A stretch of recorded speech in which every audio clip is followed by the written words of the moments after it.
Right now, we will be going straight to Washington, D.C. To discuss the role of young leaders in paving the path to Africa's future prosperity. And I have Gift standing by to just handle this. So let's go for that.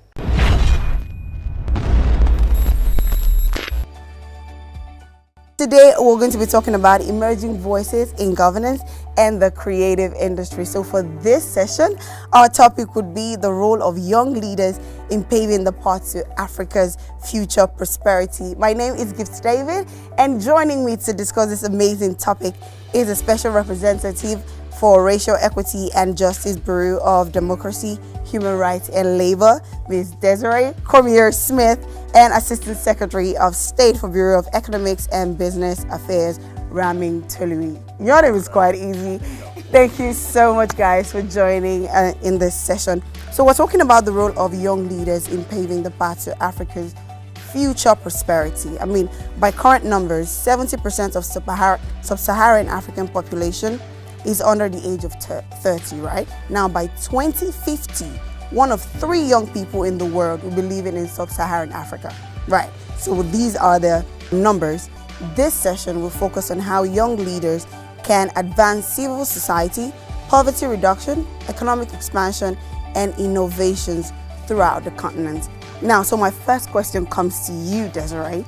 You are the U.S. Special Representative for Racial Equity and Justice, and this is a new position created by the Biden-Harris administration, and you're the first person in this role.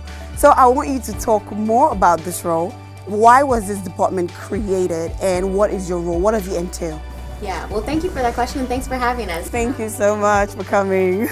So this position was created earlier this year as a recognition of the fact that structural racism is a global challenge, right? So I was appointed in June by Secretary of State Antony Blinken, and my mandate is twofold. First is to ensure that U.S. foreign policy practices, engagements, and assistance serves to protect and promote the human rights of members of marginalized racial, ethnic, and indigenous communities, including people of African descent. And to ensure that U.S. foreign policy is working towards combating structural racism, discrimination, and xenophobia globally. Wow. Now, not because the U.S. has solved these problems here, right? To the contrary, we're very much still grappling with these very challenges at home. But my position was created as an acknowledgement that these are global challenges, and they will require sustained and coordinated global solutions to solve. I join an array of other specials and ambassadors focused on other marginalized groups, including women and girls, including LGBTQI plus persons, including persons with disabilities, including combating anti-Semitism, and including ensuring religious freedoms. So together, we sort of show the Biden-Harris administration's commitment to advancing equity for marginalized groups in our foreign policies. Because we know that by addressing these inequities, it will lead to more prosperous, more stable, and more peaceful nations, and that's good for everyone. I mean, that is a beautiful one. I love the point you made right there. So now, coming to you, Ramin, I mean, you have been in the saddle as the Assistant Secretary of the State of the Bureau of Economics and Business Affairs for nearly 12 months. I mean, you told me just a few minutes ago you came in here January, and this is December. So how can the United States support the creative industry, and what are some of the ways the United States can support the youth in Africa? Well, the statistics you cited at the beginning of just of the significance of youth as a part of the population is just an enormous opportunity. Because young people see the world in different ways. They see our problems in different ways. They have different views on the solutions. And we're seeing that actually this week at the U.S.-Africa Leaders Summit.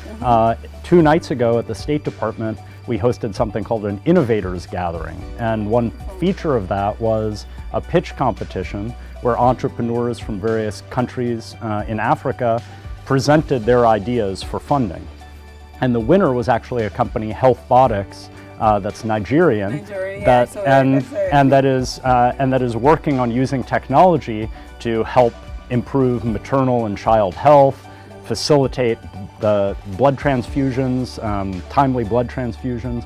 And so that's one example on the sort of science and technology side on how youth are coming up with ideas that are solving important problems, important social problems. And then just yesterday, there was a session on youth and the diaspora, and that featured a focus on the creative industry and films. And part of that, the U.S. announced that we're going to be supporting what we call an ecosystem roundtable in the coming year, which is a way of bringing some of the technical expertise from the United States and forging partnerships with African creators, African policymakers, to try to improve and strengthen that creative and very vibrant ecosystem in Africa. Okay, I mean, you have said it all. So now I'm coming back to you, Desiree. I mean, the youth have emerged as an essential part of the global struggle for human rights, right? So as many as they have engaged in their own forms of activism and dialogues, whether on social media, through mobilization, or by way of civil society, what is the role of the government in protecting the rights of the citizens in this case? Well, the role of the government is critical, right? And ensuring that everyone's human rights are protected. And it's actually in their interests to ensure that. Because when your human rights are protected, you're able to live up to your full potential. You're able to contribute to your economy. You're able to contribute to your political systems, to your societies in a more fulfilling and enriching way. And that inherently is good for governments and for people. Nonetheless, we know that the reality is many governments don't see it that way. So it is really important that young people continue to raise their voices and demand their rights. These are human rights, right? They're not asking for anything special. They're asking for what is in the Universal Declaration of Human Rights, that all human beings are born free and equal in dignity and rights. Right. And they just want to exercise those rights. And so I really admire Gen Z and young people today because Gen Z is so fearless, right? I think they're, and not saying that they were the first generation of young people to be so fearless, but they are so connected, and I think that's really powerful, and it enables them to be more effective. Right. Because they can learn lessons from young people in Nigeria and young people in South Africa, young people in Peru, right? They're sharing all these lessons learned and best practices, and that is incredibly powerful. And I think also because of that connectivity, they're so much smarter. They are really, really educated. I mean, I saw a young man on TikTok that I saw on Instagram, because I'm not cool enough to be on TikTok, but I saw his video from TikTok on Instagram where he was just talking through the Brittany Griner case in a way that I thought was just so prescient and so smart and insightful. I was like, wow, I wish I would have seen this video before I was on MSNBC talking about this. You know, and it really gives me hope, because Gen Z is not going to take it, right? They're not going to just take no for an answer. They want to know why you're saying no, why we can't look at it another way. Like the why generation. Exactly. So I'm loving it, and I'm hopeful. This generation definitely brings me hope, and I'm really excited to see what Gen Z brings as they come into leadership. And many of them are already coming into leadership. We just saw in the United States a 25-year-old Gen Zer elected to Congress. Yeah, was it 25 or 18? I think I saw. There was an 18-year-old mayor. Mayor elected. I saw the 18-year-old mayor being elected. That was last week.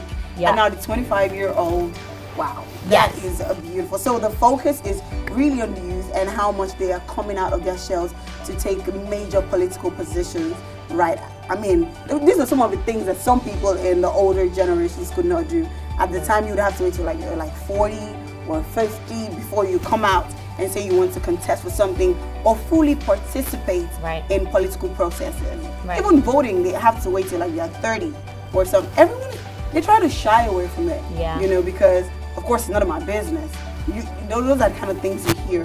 But now youths are more involved, and they try to, you know, create as much change as they can in their economy and also in the political processes. That's right. So now I'm going to come to you. So Nigeria and indeed Africa is experiencing an exceptional cultural revolution, right? Through fashion, film. I mean, you spoke about TikTok and the guy who was doing his stuff, visual arts, cultural sites, media designs, video games, entertainment, and even sports. Yeah, so I note that one of the key objectives of this ongoing African Leadership Summit is the creative industry. I mean, we had Idris Elba yesterday, we had Linus Sidaosa, he'll be joining us later today, and they were talking about, so many things about the creative industry. Now, how can the United States partner with Africa countries to facilitate greater investment? Well, I'll first just mention the importance and what Desiree was just mentioning of the creative industries. I focus on the economic component, how the creative industries can help provide a ladder of economic opportunity, not only for the creators, but for all of the other individuals that are involved in the creative industry. Right. But as Desiree's comments indicate, that creative industry is also so important for social and political change. If we think about any social or political movement here in the United States or around the world, artistic expression is a critical part of the mobilization and education. Right. Music, visual images, just think how motivating that is for people in terms of rallying around change. So it's very important. And I also love the example Desiree gave of the networking, because a key to unleashing this potential is collaboration. Right. Collaboration among different creatives generates new ideas, but also collaborations between the creatives and the people who have the money, the financiers, the people who have the business expertise, the people who have the technical expertise. And so one thing, I mentioned the event we had at the State Department 2 nights ago at the Innovators Gathering. That was really intended to try to bring together these different groups to try to unlock some of that benefit of collaboration. So that's one thing we're doing this week during the Leaders Summit, and then we're hoping to carry that forward, including through this ecosystem roundtable that I mentioned. Right, the ecosystem roundtable. I mean, Africa is excited about it, and I love the fact that you also mentioned, ideas. These young people have ideas, but they need investments and they need support to get these ideas off the ground. Thank you so much, Desiree. Thank you so much, Raming. I mean, it was beautiful having you guys right here on this session. So going back to Lagos right now. Over to you guys.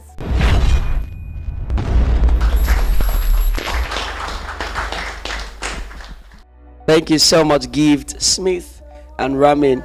We're so grateful. Well, the next conversation that we're having is really important, and I'm really excited about who I am bringing up, because when you hear Africans and you hear people, one of the very things that we don't get to usually hear is their human right. Not to now talk about prisoners and inmates having right. And this is a very crucial conversation. That's why I'm excited, to bring up this next conversation. And to help us with this next conversation will be the very own director, the director of Prisoners' Right Advocacy Initiative, and is no other person but Ahmed Adetola Kazim. Can you help me put your hands together for you, Mr. Kambo? Thank you so much. We're excited to have you here. Thank you very much. Thank you for having me. Thank you so much. Amen. How long have you done this for, if I may ask? I started actively in 2009. Wow. During the Youth Service Corps program. Wow. Great. Is that out of excitement, or what endeared you to Well, it's just fulfilling a promise I made to some inmates while I was in university. So I visited the prison with a group of students for the very first time. And I recall when they were telling us about what they went through, what they are going through in prison. Out of excitement or out of emotions, something came out of my mouth that, okay, don't worry. When I become a lawyer, I'll be back. So, and I think that was... And ever since you've been back. Yes. Okay, amazing. Okay, so in your current role as Executive Director of Prisoners' Right Advocacy Initiative, that means you focus on advocating for the rights of prisoners and rehabilitating them. Yes. So tell us, what rights do prisoners and awaiting trial inmates have under the Nigerian laws? First and foremost, I think I should applaud the organizers of this event for deeming it fit to put a searchlight on prisoners.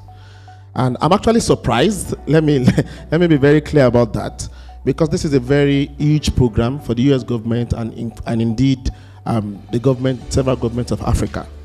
So, but it shouldn't be surprising. In a very popular quote, it says that a society should be judged not by how it treats its outstanding citizens, but by how it treats its criminals. So and I think it is very important that we put a searchlight on the rights of prisoners and awaiting trial persons. Unfortunately or unfortunately, somehow, some of our leaders have gone through this particular route. But unfortunately, as soon as they get out, they forget. And incidentally, many of our leaders will get back there. So and I think it's very necessary that we all focus on this, because somehow we never can tell what tomorrow holds. So for going back to your question, first and foremost, prisoners have rights to representation. They have a right to get a lawyer. If they don't have the capacity to get lawyers, whether due to their financial status or situation, the government should get one for them. They also have right to free and fair hearing and to be heard within a reasonable time. This is provided for in the 1999 Constitution of the Federal Republic of Nigeria. They also have a right for those who are in prison, whether awaiting trial or who have been sentenced. They have a right to safe, secure, and humane custody. So they also have a right to freedom from torture, inhuman and degrading treatment. They equally have a right to education and vocational skills training, among several other rights. But I think this covers, the field. Wow, thank you so much. If there's anything you said, I wouldn't like to put a touchlight on that. I think I'll get past that. What you said, the leaders have to really put, a flashlight on, the prisoners, because some of them have been there. Yeah. And the other part, many others will go there. Okay, let's not go there right now. But I want you to tell me, why is it so important to advocate and protect the rights of prisoners and inmates? When we advocate and protect the rights of prisoners and inmates, we're actually protecting ourselves. If prisoners stay long enough in prison, they will get out someday. So while ensuring they get out, why don't we also ensure they stay out? Because it has been found that many prisoners, once they go through that wall, coming out, they come out hardened. And in fact, most of them go back to even bigger crimes. Let me give you an example. There was a time we were doing a rehabilitation program and a pre-release program for some inmates. So one of the inmates we came across was dealing in Indian hemp. He is a second-time offender. He has been there before and he was there again. So while I was waiting for him outside the gate of the prisons, so I saw him discussing with somebody. So I asked him, who is that man? He said that he won't want to lie to me, that the man is actually introducing him to even a bigger crime. And he has some grams of cocaine that he was willing to give him that same day. And that is the reality of the prison. It is not the first instance, it's not the second, not even the third. So it is necessary for us to focus on their rights so that when they come out, we do not become victims. Somebody who was caught for being a petty thief gets into the prison and is given a gun. But it's just as a function of passion and ensuring we contribute something to our society. And of course, by doing this was why, of course, the U.S. government recognized me and put me on the Mandela Washington Fellowship. So it doesn't go to waste for everything you do. So I encourage you today to please give back to the society. It doesn't go in vain. So that is, so know the law, know how you can assist and support. Sometimes you are not even able to do so, but you can support. Some people work as in-house counsel. They work in corporations. We have those who volunteer with us, and they will assist in drafting. They will assist in order without necessarily showing their faces. These are ways that we can assist, and one effort can actually save a life and save many lives. Thank you. One effort can actually save life and save lives. Well, a lot has been said by Mr. Ahmed Adetola Kazim, and you've opened a lot of eyes right here, and we're excited that we have you. I would really crave the indulgence of everybody to kindly please put your hands together one more time for Mr. Ahmed Adetola Kazim. Thank you so much. Thank you very much. I really believe that after now, a lot of people will be reaching out to you to see better ways to be involved in advocacy for the youth and prisoners and inmates. That's awesome. All right, so everybody, I'd like to tell you to please, we'll soon be going to the interactive session, so we'd like everybody to please pen your questions down. There are questions you want to ask across board. It doesn't necessarily have to be about this, but every of your questions, we'll be going through them one after the other, so you can pen it down. And before that time, I think I would like to, send us over to our people in Washington, D.C. To take over for the next panel session. So I'm handing over to Gift right now.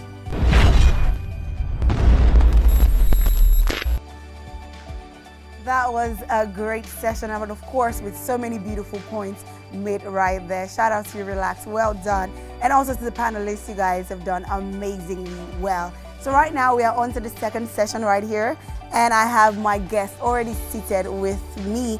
And our topic for this session is potentials of African creative industry in spurring mutual beneficial trade in and investment. Now, I have two people who are going to be, discussing this topic with me. Two amazing people from Nigeria, of course, and doing greatly in the Nigerian creative industry and also all over the world. I have Ojoma Ochaya, the managing partner at the Creative Economic Practice at Co-Creation Hub. Welcome so much, Ojoma, right? Yes, Ojoma. Thank you for having me. You are welcome. And also we have the CEO founder of Del Your Creative Academy, Linus Idahosa. It's a pleasure. Thank you so much for joining us. So as we know, the creative industry has grown in leaps and bounds. I mean, an example is Nollywood, regarded as the largest movie industry in the world, or second largest movie industry in the world. We have many Americans who are now interested in featuring on American movie screens. For example, the veteran actor Danny Glover. He was in Nigeria some time ago. And aside that, we have a lot of Hollywood big names in Nigerian roots. Nigeria has improved tremendously to have nominations at the Oscars, and we are also proud to see many Nigerian Americans making waves within the entertainment industry. In particular, Nigeria's contemporary music industry is taking its claims on the global music scene, and we continue to see more Nigerian artists collaborating with American counterparts. And recently, we had the historic African premiere Black Panther, Wakanda Forever in Lagos, and we've also seen the rise of the creative industry in Africa, and this has been widely accepted all around the world. Now, my first question is coming to you, Linus. Nigeria's media and entertainment industry, popularly called Nollywood, is currently the second most prolific film industry in the world, and it is a globally recognized brand for practitioners in film, including scriptwriting, directing, sound, acting, cinematography, and so on. And as a key player in this business, what are the thoughts of the future of the Nigerian creative industry? I think the future of the creative industry in Nigeria is incredibly very bright, and for many reasons. Why? Because first, the foundation has already been built, and this is an industry that grew organically with little or no support, either from the private sector or the government.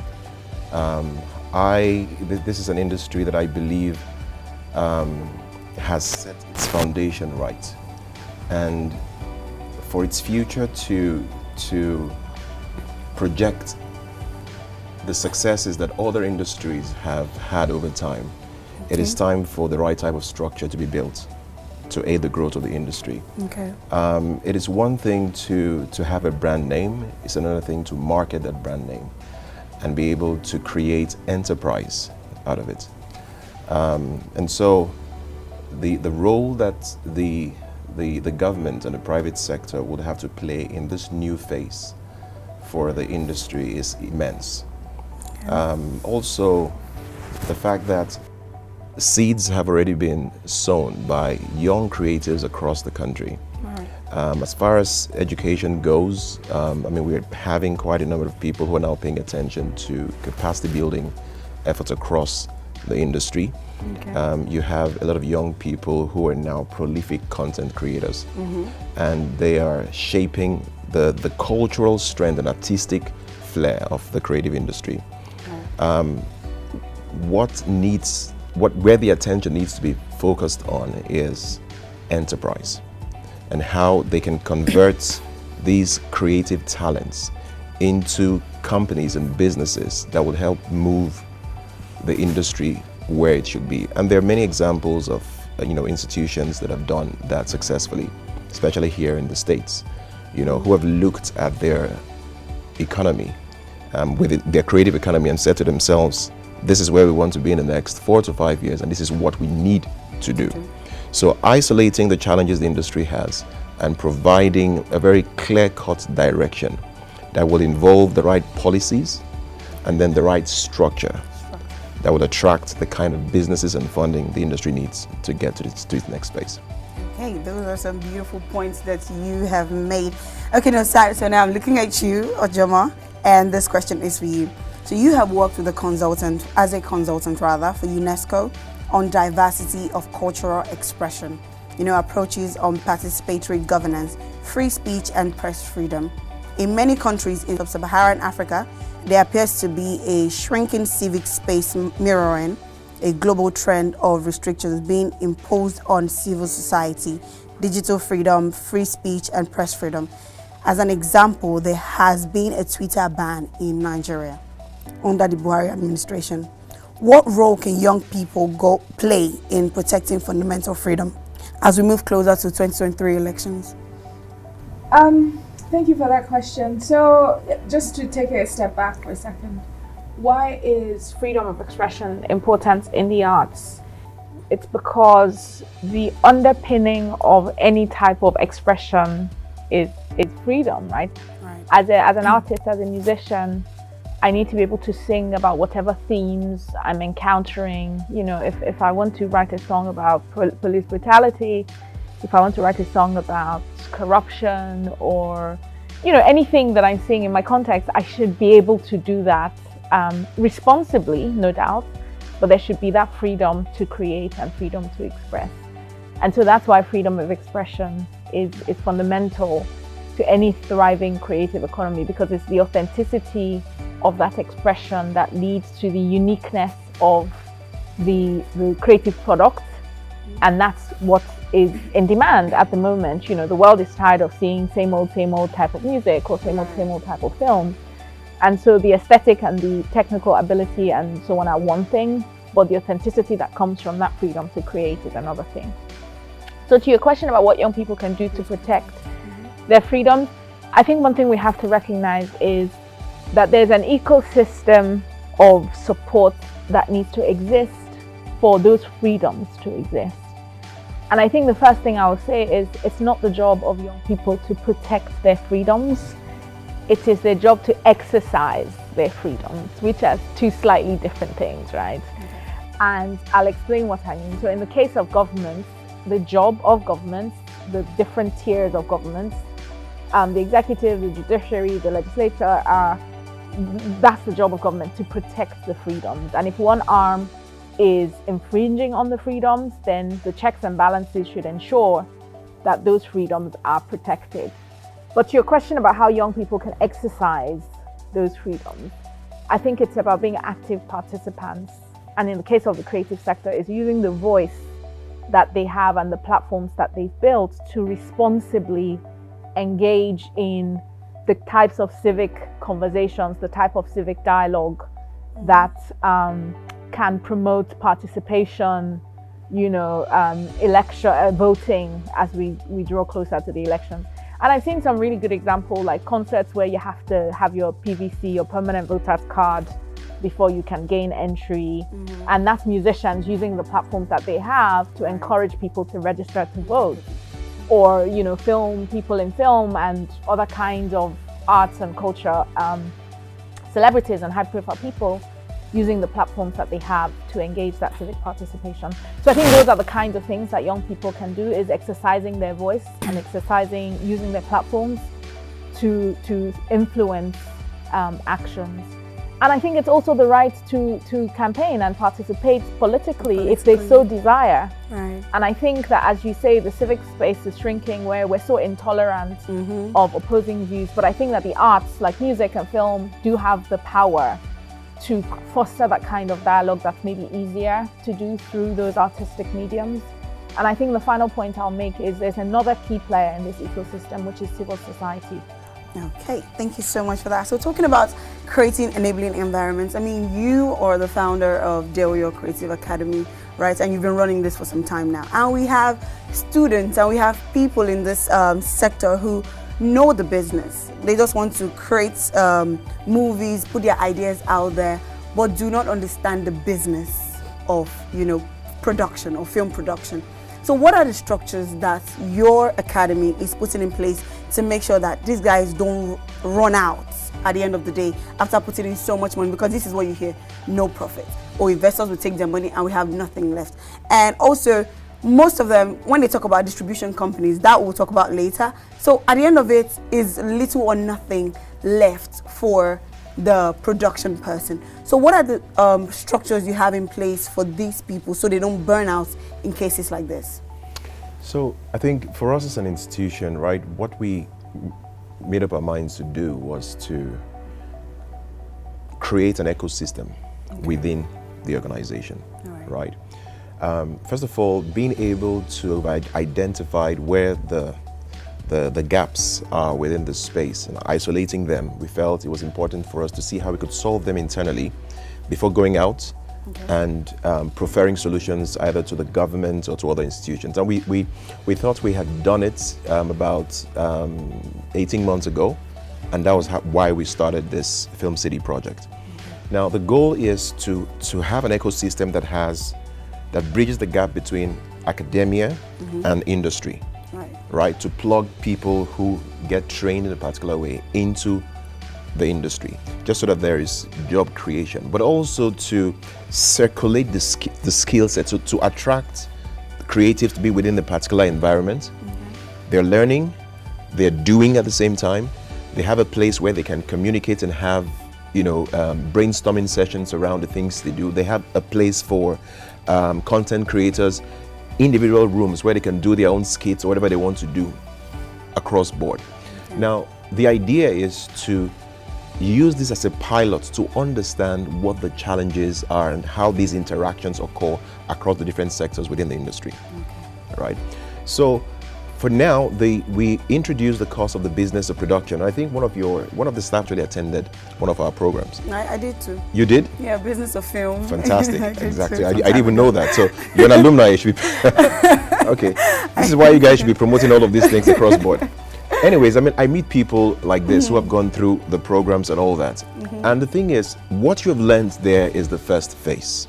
The actual phase is that the creative industry is more of a vocational endeavor, right? It is not something that's just like we practice in our universities across the country, where people are doing mass communications. You go into a school, you don't get to see a camera, you don't see lights, you don't see anything. You just learn things into your head and all that, right? Now, the brain drain that we are seeing happening in the medical sector in Nigeria, for example, is a function of the fact that these are people who have skills. They've gone to school. The skills that they were taught are practical skills, right? And they're people in need of the services that they offer. Now, in the creative industry, people are trained, but some of these folks have already acquired skills that they can use, service the subsistence economy, that's our local economy, feed themselves. Everybody watches these movies, they laugh, they have fun, they do all of that. It can service that industry. But there is an audience, there's also an audience that is international, that wants to see cultural stories coming from Africa. And there's a huge market and a huge business within that space. To do that, you need the right sound stages. You need the right infrastructure to produce the kind of movies that will attract that audience and bring in foreign currency into the country, right? So to attract these FDIs, it's important to have that structure. And so what we are doing with Film City is it's more or less the baby step. Let's build something within our own confines. Lagos is known to be the creative capital, not just for West Africa, but for the continent. Right. And it attracts such people. So just like Atlanta, like I mentioned, I mean, they have skilled people within the location. The reason why Tinapa did not work was because they didn't have the right technical skilled people in close proximity to where the studio was built, right? So you have a citadel in Lagos that can attract thousands of people who are within the creative industry. So they need a home, and that ecosystem can be built from there, and you can expand further.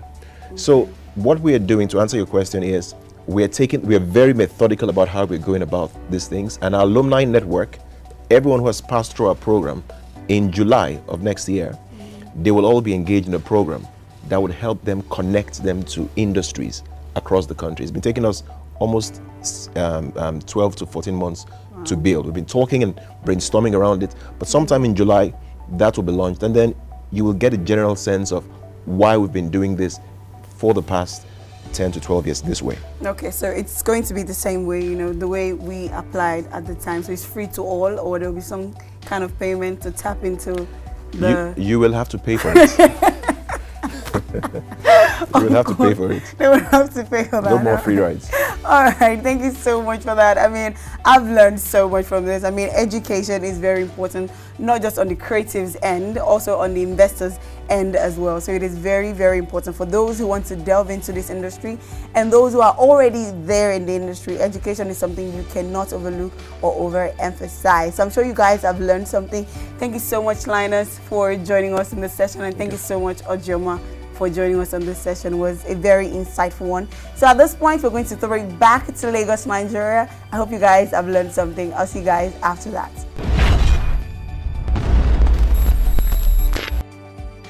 For gift.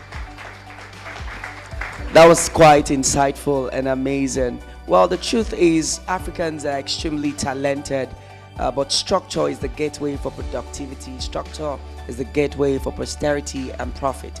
If we want to see a result, we have to put structure in place. Earlier on, we spoke about inmates and prisoners' rights.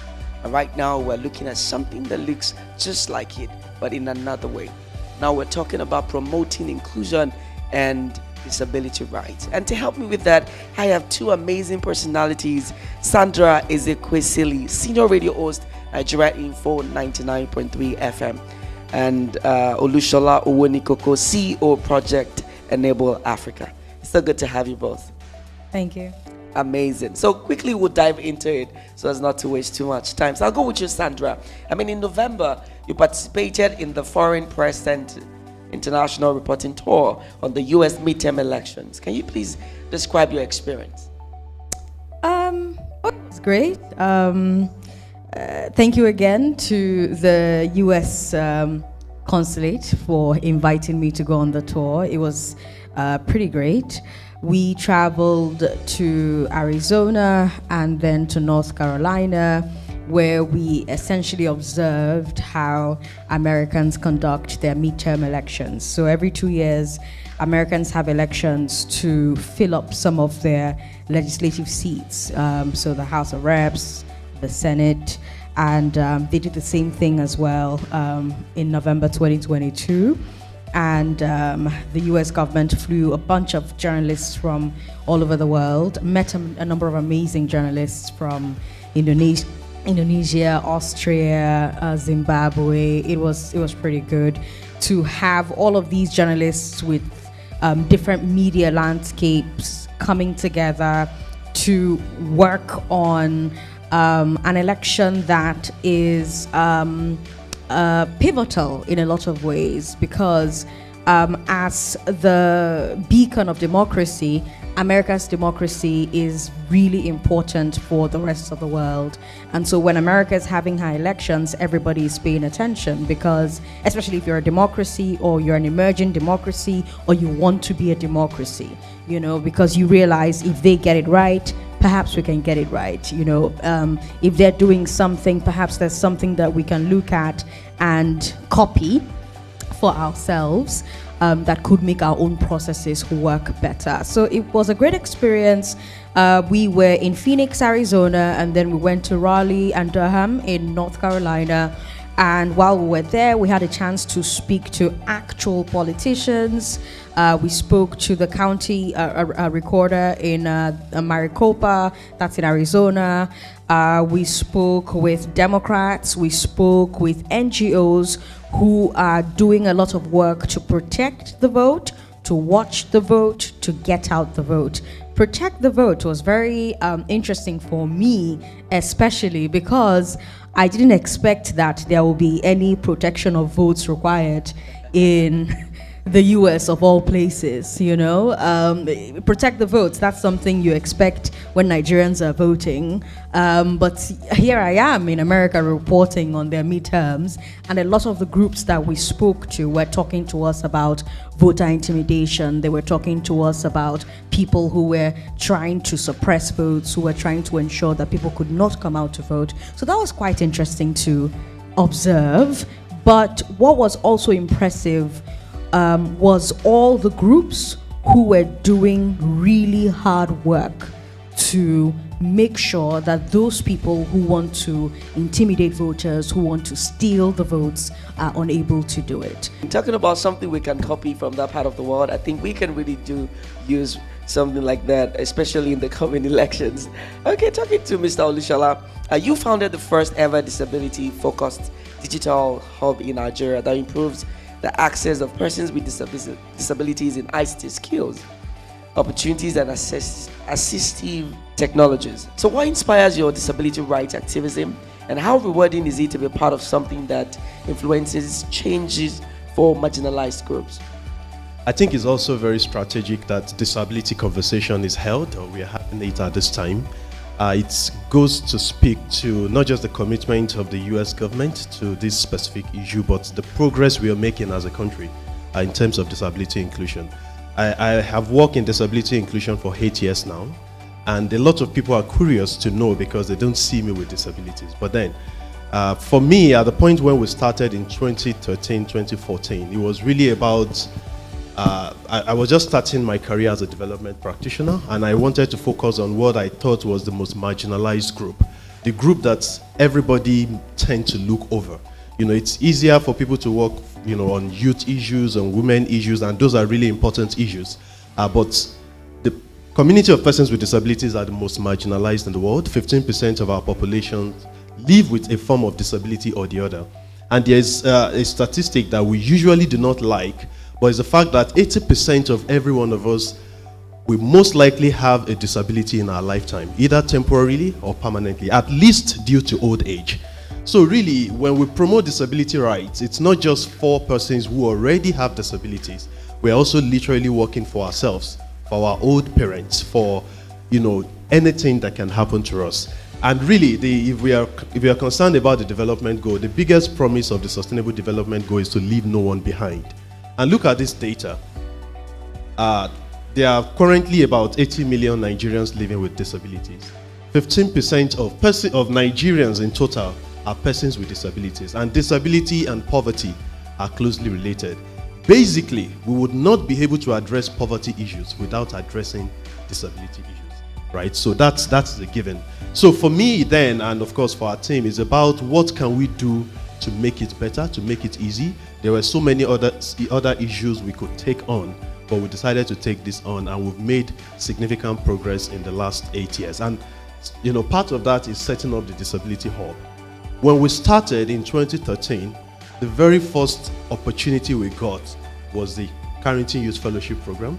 The very first funding we got was from the US government that got us started. I usually would say we were incubated by the US consulate here in Lagos. And our focus was getting persons with disabilities to learn skill, to be able to make, to access economic opportunity.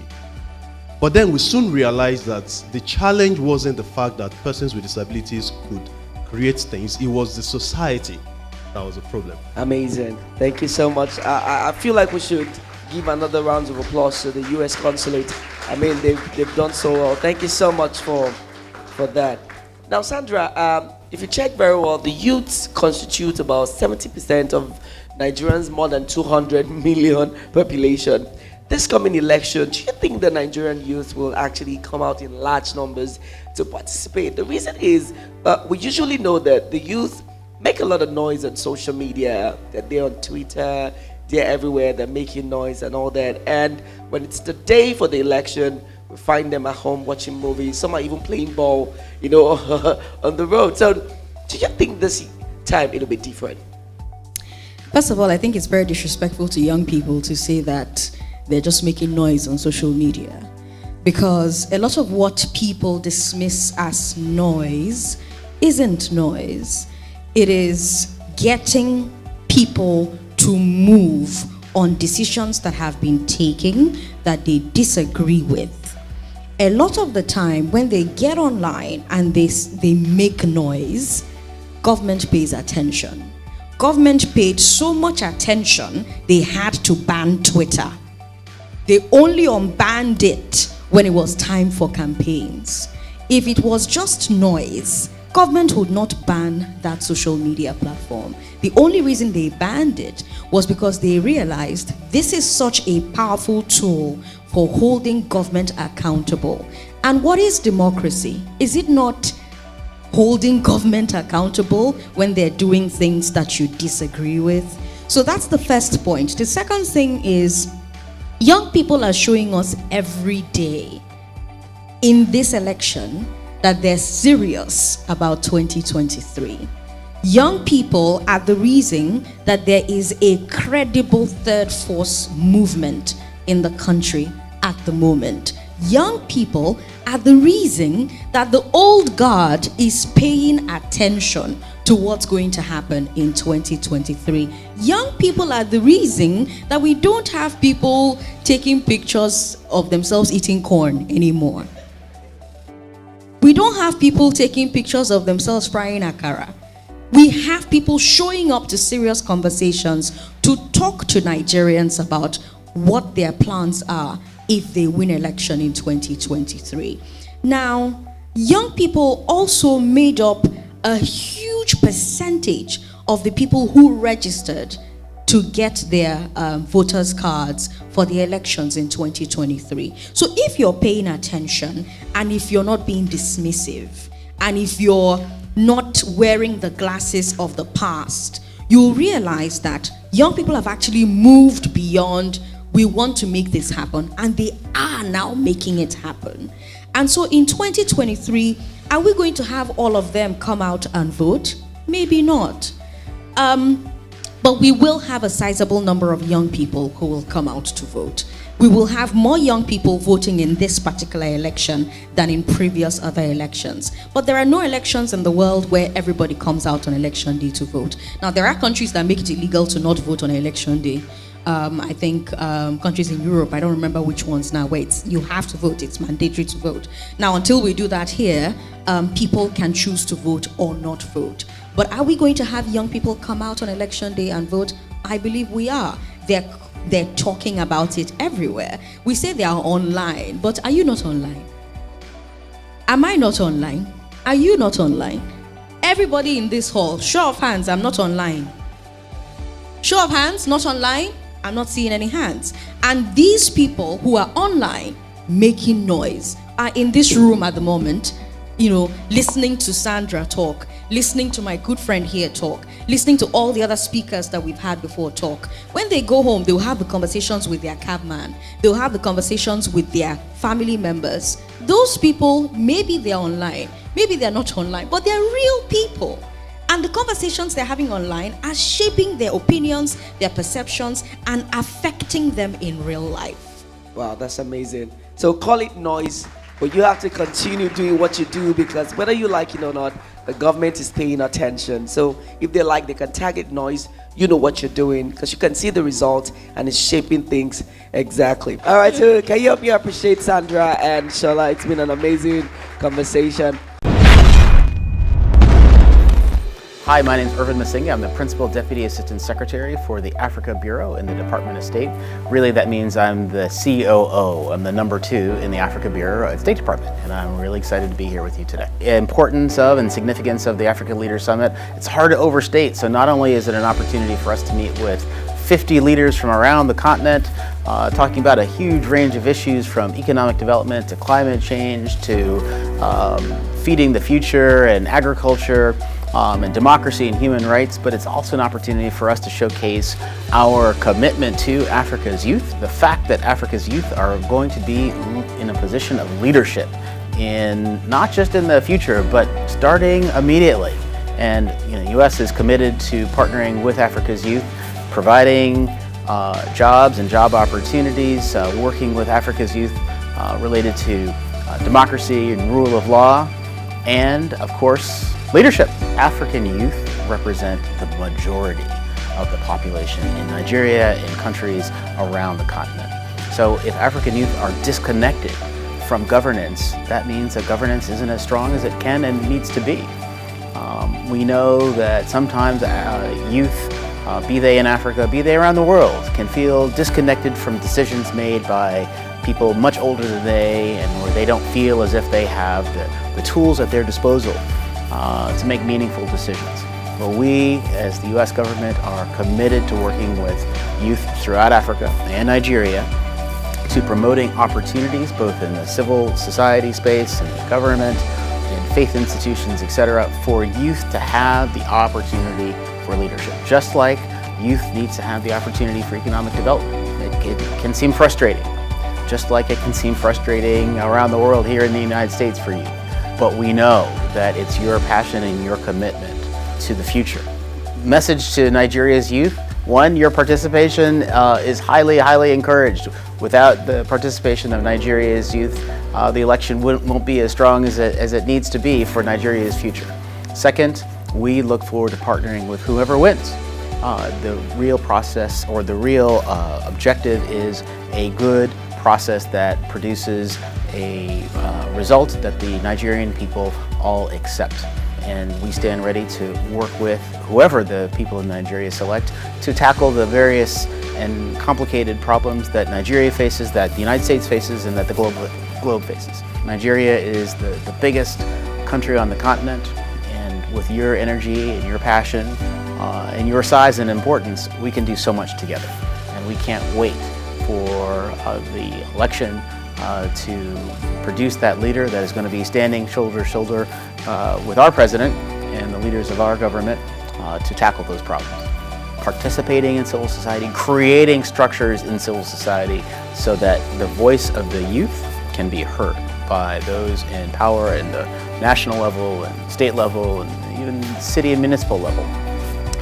It is crucial for the youth to find ways to be heard. And part of that requirement means that youth has to take into its own hands and create those tools.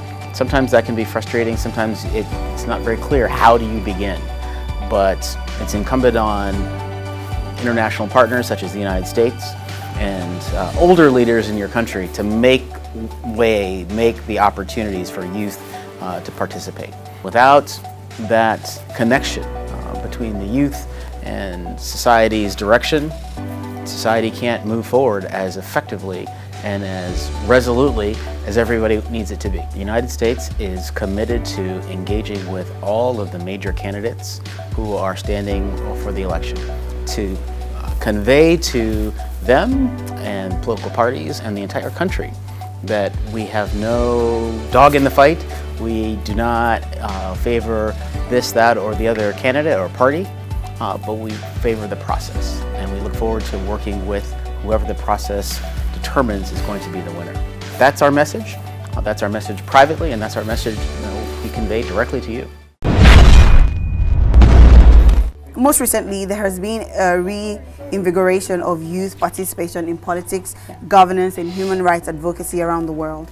A typical case would be the Black Lives Matter in the US, and in Nigeria, the EndSARS protest, and all of that. And in Africa, particularly in Nigeria, in what other avenues do you think the youth, women, and other marginalized groups can influence the polity and overcome the barriers that they experience in trying to positively impact the governance system and the outcomes in the local communities?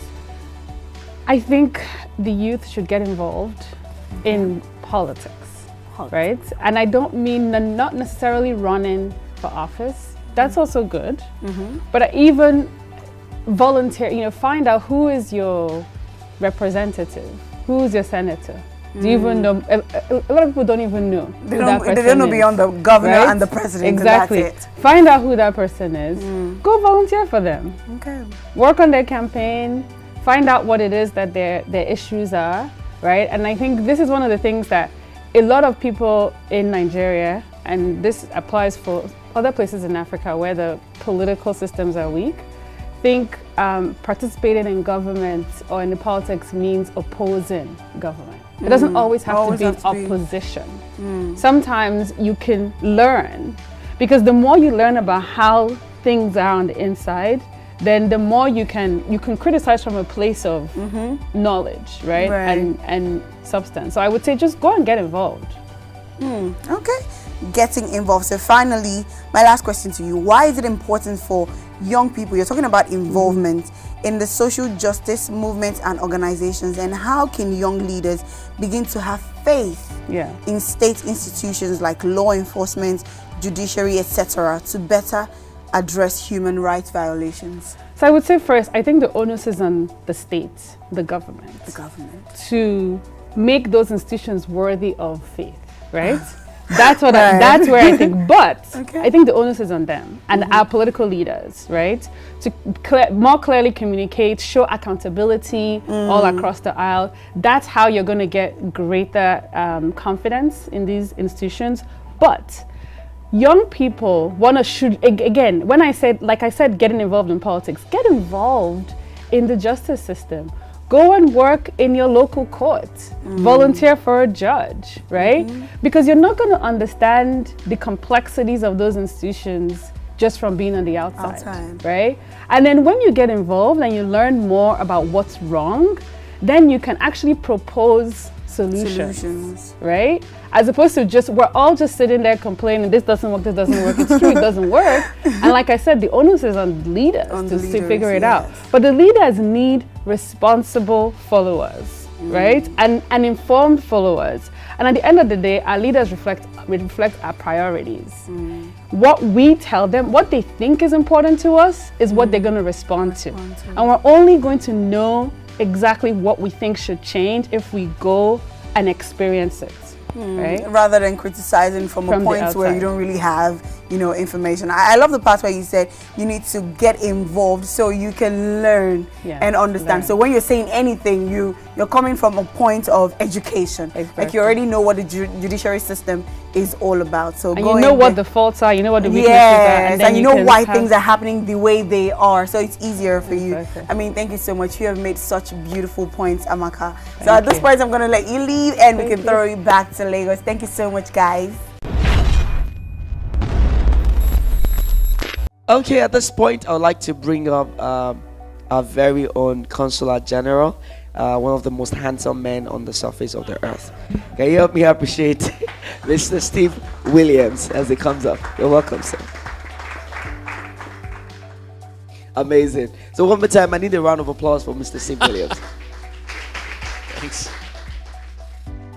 All right, so thank you so much for hosting us here, and we'd just like to take your closing remarks as regards to everything we'll be discussing today. Yeah, I'm so inspired. Thank you so much for advocating so strongly. I don't think I'm ever going to say up women again. That was actions speak a lot louder than words, and I hear you on that. Thank you. And it is a hard culture to break into, and something that takes change, and it takes each and every one of you, right?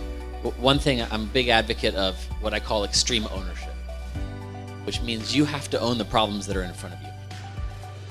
And each and every one of you is responsible for what happens in your communities, in your homes, and in your country. And you may be responsible for one small portion and just the thing right in front of you, but if you don't accept that responsibility, then you don't have a right to complain about it, right? I tell this to my team, right? Everything that happens on my team is my fault. It's my responsibility because I'm the leader. But if there's a problem that my team isn't telling me about, maybe because they're embarrassed or they don't know how to solve it and they don't want the boss to find out about a problem, if they don't tell me about it, two problems. One, I can't fix it. And two, that's their fault for not telling me. And three, it's my fault for not creating an environment where they feel like it's safe for them to tell me. That's what ownership is about. And when we talk about youth participation in politics, it's about owning the problems in front of you. It's about going out and actually voting. It's about going out and taking responsibility for what's happening in your community. And that is the true essence of democracy, right? It's feeling like you are a part of this great project. I've lived all over the world, in countries democratic, not so democratic, ones that pretended to be democratic but weren't really And one thing I often heard is people would talk about America. And it's actually this is one of the reasons I love Nigeria so much, is that they would say, oh, I'll put on my Russian accent, oh, America is not country, is idea. And they would say it sort of dismissively, like, you're not really a country, you're a bunch of different people put together, is only idea. See, that's exactly right, it is an idea. And that's what's so inspiring about the United States of America. We have ethnic groups, boy do we ever. We have people from all over the world. You went to Washington, D.C., right? There are people from all over the world. It's like the United Nations just riding on the metro. It's wonderful. And the idea is, that idea that unites us is our belief that together we can form a more perfect union. And it's actually a lot of what unites you Nigerians, right? You are people from how many languages? 330 different languages, I think. I don't speak any of them. Sorry. But that idea that together you're stronger. And together, you can create something better and more powerful. And it is something that I think Nigerians, I often call they're the Americans of Africa, right? This idea that you have. She agrees. Whew. Because if you disagree, you're a little intimidating. So no, you're actually very inspiring. Thank you. And the idea is that one, I've never met a Nigerian who saw a problem they didn't think they could solve. Either go over, under, around, but they could figure it out in front of them. And two is this idea of ownership, that you can fix it yourself. You, together with your community, are responsible for what's happening in front of you. One more time, can we all say thank you to the CG? Thank you so much, Mr. Steve Williams. It was good having you. Thank you so much. It was good having you. Thank you. Thank you, sir. Right now, we'll be having the question and answer session, and it's been amazing, so we don't want to waste time any further. At this point in time, I'd like to invite all my speakers back to the podium. I'd like to call on Sandra. Can you please come back to the podium because you'll be answering questions. Shola, please can you join us? And Mr. Adetola Kazim, can you please join us? Okay, so a lot has been said today, and we'd like to get the feedbacks from questions and all. So the first person to go with this will be Adedoyin Oriyomi. Is Adedoyin Oriyomi here? My name is Adedoyin, and I'm the creative director and the founder of Kojo Originals, which is an SME based here in Lagos. My question would be regarding the first session we had connected to Washington, D.C. about trade and foreign investment. And I would say this: what is the plan for America to drive SME inclusion, foreign investment, to foster and reduce poverty and this thing? So that would be my first question. And secondly, I would also say this: there's a current agreement called the African Continental Trade Agreement that has not been implemented. It's projected that by 2050 there should be about $21 trillion invested in Africa due to this trade, due to this agreement. What is the driving force behind this? Because first of all, it's about doing business within Africa that we can export to America. And how can we ease payment platform? As a Nigerian business, how can we ease payment platform? How can we ease the logistics to help foster this? Thank you very much. What I'm sure of is SMEs are the powerhouse of any country in terms of generating employment, in terms of generating revenue for the government, for the ecosystem at all. And whatever it is we do, there has to be huge investment. And I think a major break for the Nigerian government recently, the startup bill, because most of these SMEs I've been saying SMEs are now driven by technology. And we've been talking about Gen Z, millennial. I think I'm at the entrance of Gen Z. I wish I was in that Gen Z. But the point is, technology is still a major driver. And I think the Lagos State government is doing a bit. I don't work for the government, but that has to be acknowledged. But then Lagos State is just one state of 36. And where I want to leave that is, part of the questions we should be asking, especially as we approach the next election, is what are the plans that some of the candidates are coming that we have? What are their plans for SMEs to drive entrepreneurship through technology, to create an enabling environment for us all to have shared prosperity. Thank you so much, Shola. Okay, next one is Anthony Uduba. Anthony Uduba, please, you can rise up and... I'm Anthony Uduba, I report for Business Day. My question goes to Sandra. So you spoke about vote protection. You went to the United States and you figured that even in the United States, they have vote protection, right?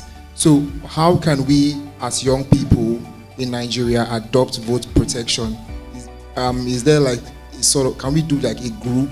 Can it be a group of people or an organization or something that can come in and say, oh, can the government even approve these vote protection groups and all that? So how can we do that? Thank you for that question, Anthony. The groups I saw in the US were not created by government. It was just regular people like you who organized themselves, registered themselves as a non-governmental organization, and continue to put out messaging about, well, this is how to protect your votes.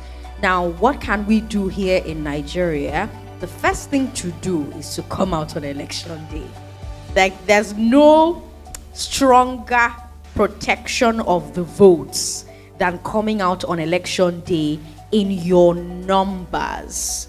Even if they come with bottle and stick, crowd they fear person. I'll give you an example. During the elections in Osun State, there were all kinds of interesting things going on at some of the polling units, right? But because you had a massive number of people at the different polling units who were interested, who were informed, I mean, they know how the BVAS machine should work. They know what should be happening with the electronic transmission of results. So sometimes when some of the staff who work for INEC will say, oh, network don't come out for the phone, you have people who will say, don't worry, I'll go give you hotspots. You know, that's vote protection. So first step, show up on election day. Make sure that as you're going to vote, you know some of the people who are in your polling unit, drag them along with you to come out on election day. Stand there, vote. Nowadays, the government has even made it easy. Kudos to the Buhari administration and INEC. They've even made it more difficult for politicians to rig. In the past, by the time you finish voting at your polling unit and you go home and the results go to collation center, the result you hear is not the result at the polling unit anymore. But that's been made a bit more difficult because now all of us can be tracking the results in real time on websites. That's vote protection. So as you're tracking the results, be taking screenshots, be putting them out on social media. They can't delete all the screenshots on social media, except of course they shut down the internet, you know. But let's not even go into that aspect of suppression, right? But voter protection starts with number one, coming out on election day. If you have your friends groups, your estate groups, your old boys association groups, old girls association groups, start talking to them in those groups about each one reach one. Come out on election day, stay there, vote. Thank you so much, Sandra. At this point, I'll only be able to take one last question, and that will be from Chilaka Lydia Noye. My question is to Mr. Ahmed. So I'm a teacher at the public school here in Lagos, and I deal with so many teenagers that are almost, you know, when you mentioned we should try to make them stay out of crime, that particularly interested me. So I'm interested in knowing how to join the initiative, and then how safe is it for people that, you know, maybe someone like me, I've never been to a prison before, you know, talking to inmates, educating them. I'm interested in doing that, but how safe will it be? And also, is it possible to, I don't know if it's okay for someone like me to, you know, talk to the inmates and maybe get their stories to use it to deter people that are thinking, because honestly, youth these days, they are normalizing crime. A lot of them are seeing it as a norm. They don't even see it as a crime anymore. They see it as the only way to get ahead in life. So will it be okay to maybe talk to them, take their stories back? Is it legal? Is it okay? All right. Thank you very much for the question, Tilaka. Yes, it is safe. It is very safe. Speak with inmates because there are measures in place to ensure your safety. Of course, you also have to be vigilant in case somebody becomes mad all of a sudden. Yes. So, entering the... Of course, before you are allowed to enter, you must have been granted permission. And once entering, of course, if you are going for such missions, it's always good not to go alone. So go with a team in case something happens. But it will rarely happen. And also, you have your limits. There are places you can go, there are places you cannot go. So of course, so they are safe places. So to a very large extent, 95% is safe. At this point, I would quickly like to bring up our very own, the U.S. Consulate Public Affairs Officer, for his closing remark, Joe Cruz. Can you please put your for Joe Cruz? Thank you so much. Thank you very much, and I want to thank HIPTV especially for their close partnership with us to make this happen.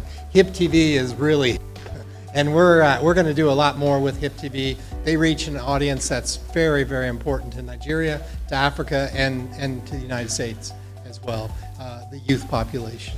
And I'm glad that we were able to do this event. HIPTV did a wonderful job in putting this all together. It was a very complicated task, but you did it and passed it with flying colors, and I'm very, very pleased. Thank HIPTV for that. Let's give HIPTV a round of applause. And I hope all of you, whether you're watching from the American corner here in Acacia or whether you're watching from our American corners across Nigeria, and especially a shout out to American Corner in Calabar, because I was just in Calabar at the American Corner on Monday. So I hope many of you had a chance to watch this as well.